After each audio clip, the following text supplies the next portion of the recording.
Oi, pessoal! Neste capítulo iniciamos nossos estudos sobre administração de empresas. Aqui nesse vídeo você tem um resumo do primeiro capítulo do livro que pode te ajudar a entender o contexto do estudo, mas não substitui a leitura que você precisa fazer do texto, tá bom? Vamos para o tópico. Os conceitos de administração que são utilizados nas modernas empresas de hoje nasceram, na verdade, da necessidade dos seres humanos de se organizarem em sociedade. Para entendermos isso, vamos fazer um retorno histórico às origens da administração. O conceito de administração vem das polis, ou cidades-estados, como Tebas, Atenas, Esparta e Roma. Em um mundo onde haviam apenas pequenos agrupamentos de pessoas, essas cidades evoluíram e se fixaram não apenas pelo seu poder bélico, mas também pela capacidade de gerenciar recursos escassos. Não era em todo lugar que haviam recursos básicos, como água para plantar e para beber, e as estações do ano representavam problemas que deviam ser contornados. As cidades mais antigas se organizaram inicialmente pela abundância desses recursos, e para afastar a cobiça dos outros povos, desenvolveram também a capacidade de combate. Daí surgem os exércitos. Veja só, a capacidade do ser humano de se organizar em grupos sociais é a responsável por termos conseguido vencer tantos problemas desde os primórdios. Esse mesmo conceito está por trás do surgimento da aristocracia em Roma, que controlou o poder da polis, criando o Senado, que depois foi substituído pelo poder centralizador do imperador. O que permitiu a expansão de Roma e sua fixação como Estado foram as conquistas de outros povos, subjugados por seu exército.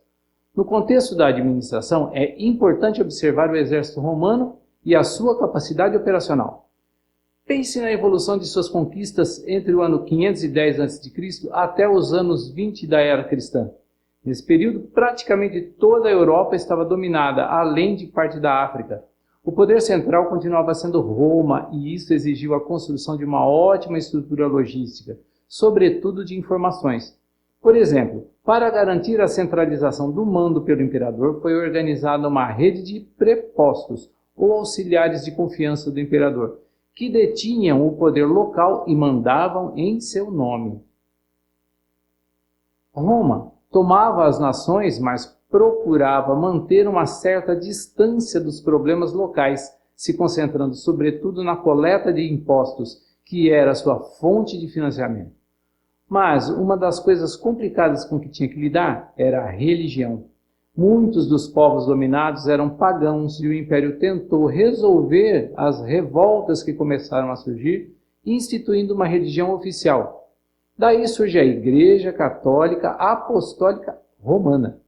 Roma passa a ser a sede da Igreja e Constantinopla se torna a sede da política. A Igreja Católica herda então todas as possessões e adota o mesmo processo logístico do Estado romano, concentra os poderes do mando no Papa, que fica em Roma, e descentraliza a execução com os cardeais, que se fixam nas diversas regiões de dominação. O Império Romano se desestrutura por volta do ano de 1400, quando se inicia a Idade Média.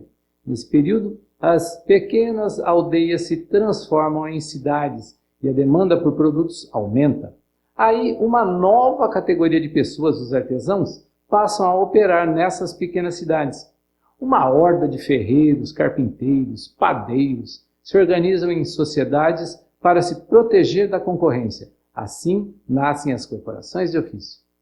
Os artesãos foram responsáveis pelo desenvolvimento do meio urbano, se enriqueceram e buscaram meios tecnológicos para ampliar sua capacidade de oferecer produtos para os habitantes das cidades, que começavam a surgir. Os artesãos dominavam a capacidade de produção pelo segredo ou pelas habilidades que eram passadas entre gerações de mestres e discípulos. Mas a evolução do meio urbano exigia mais rapidez para produzir, considerando o crescimento da demanda. Os comerciantes e outras pessoas que dispunham de recursos financeiros e desejavam investir, passaram a pensar em meios que pudessem substituir as habilidades humanas Então surgem as primeiras máquinas. As tecnologias baseadas na padronização e o avanço possibilitado pelas novas energias, como a eletricidade, provocaram uma ampla mudança nos meios de produção e deram origem ao que se convencionou chamar de Revolução Industrial. A partir de 1780, as cidades recebiam cada vez mais pessoas e precisavam dar conta da demanda. Por exemplo, por trabalho e por bens de consumo. As fábricas surgiram e cresceram junto com o meio urbano. Os conceitos mais básicos formadores da ordem social romana, que são a centralização do comando e a descentralização da execução, podem ser observados nas primeiras fábricas pela forma de organização linear. Vamos lá no livro. Nesse organograma que você está vendo aí, nós conseguimos ver a concentração do comando do diretor, que divide as ordens com os gerentes, que, por sua vez, transmitem aos executores a maneira pela qual eles devem desenvolver suas atividades. As linhas de comando são bem marcadas e não se misturam no padrão das legiões romanas e também da estrutura eclesiástica. Embora as fábricas tivessem inicialmente se organizado administrativamente, faltava seu reconhecimento como entidade pelo Estado. A atividade econômica das fábricas foi definida só em 1942 pelo Código Civil Italiano, que foi o primeiro a reconhecer a organização empresarial. Mas, antes da formalização legal, as fábricas já haviam sido estudadas e organizadas por Frederick Winslow Taylor. A administração científica foca na padronização de tarefas e na organização de tempos e movimentos para aumentar a produtividade. A padronização permite a especialização dos funcionários que vão desenvolver tarefas sempre iguais. Quando um funcionário se especializa, ele consegue desempenhar suas tarefas com mais rapidez, contribuindo para o aumento da produtividade. Taylor também considerou um estudo de tempos e movimentos que tinha como objetivo analisar como os funcionários poderiam desenvolver as tarefas sem se envolver com movimentos desnecessários que poderiam aumentar o tempo de execução. Dessa maneira, foi possível implementar a divisão do trabalho, permitindo o encadeamento de tarefas e racionalização das atividades. Mas, além de estabelecer uma ordem e os tempos para a execução do trabalho, também seria possível definir um cargo e um salário padronizado para todos os operários que se ocupassem das mesmas atribuições. Boa ideia, né? Fayol, que desenvolveu a chamada teoria clássica, foi contemporâneo de Taylor. Ambos se ocuparam do mesmo objeto de estudo, mas não existem registros de que se tenham conhecido. Mesmo porque Taylor estava nos Estados Unidos e Fayol na Europa. E é bom lembrar que nós estamos no início do século XX e os meios de transporte não eram nada parecidos ao que nós temos hoje, né? A teoria clássica enfatiza a racionalização dos processos administrativos e não se concentra tanto na fábrica como Taylor. Fayol definiu as funções do administrador e incluiu a gestão financeira e também as questões burocráticas que envolvem documentação das atividades. Questões relacionadas à hierarquia, à descentralização da execução e à centralização do comando, heranças dos métodos de gestão romana e eclesiástica, foram abordadas também por ele, além de conceitos comuns com Taylor, como a padronização, não apenas das atividades fabris, mas também das atividades administrativas. As novas teorias administrativas permitiram que as fábricas aperfeiçoassem muito seus métodos de produção e de gestão, mas a demanda crescia em uma proporção muito maior do que as fábricas poderiam atender, até que Henry Ford concebeu um novo meio de produzir a partir dos princípios básicos de Taylor. Assim surge a produção em massa. Um método em que, por meio de uma esteira, os postos de trabalho ficariam estáticos, enquanto o trabalho seria transportado até cada posto de maneira encadeada. Essa medida supostamente simples permitiu que a produção disparasse, projetando a Ford como a maior produtora de automóveis do mundo.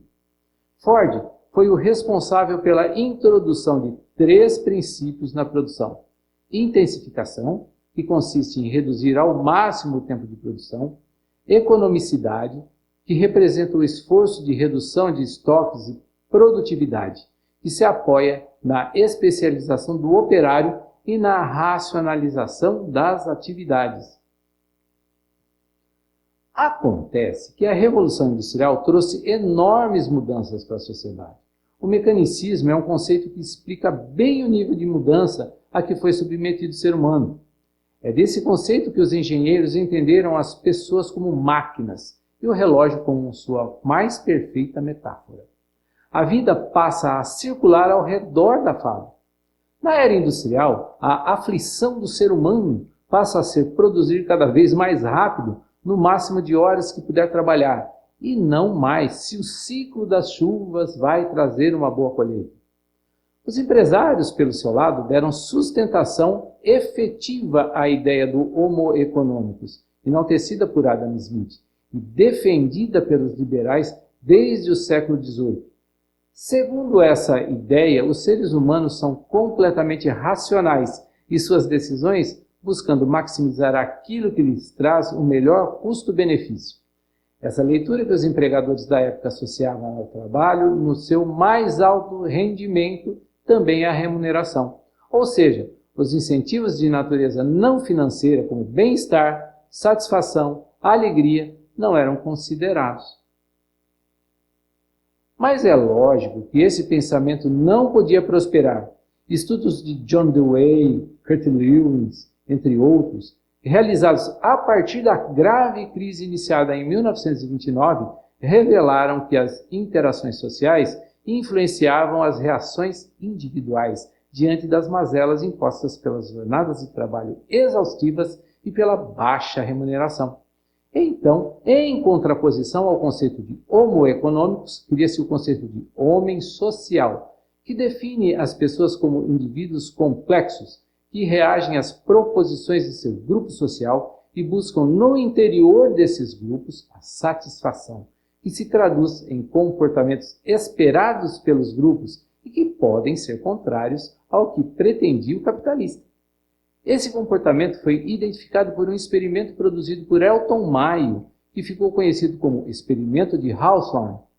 Na verdade, existem críticas ao experimento, porque o Elton Mayo não se cercou de todos os protocolos científicos que deveria ter utilizado, e também porque a Western Electric Company, que patrocinou a pesquisa, era produtora de lâmpadas e queria provar que iluminar o local de trabalho representaria uma melhoria significativa na produtividade.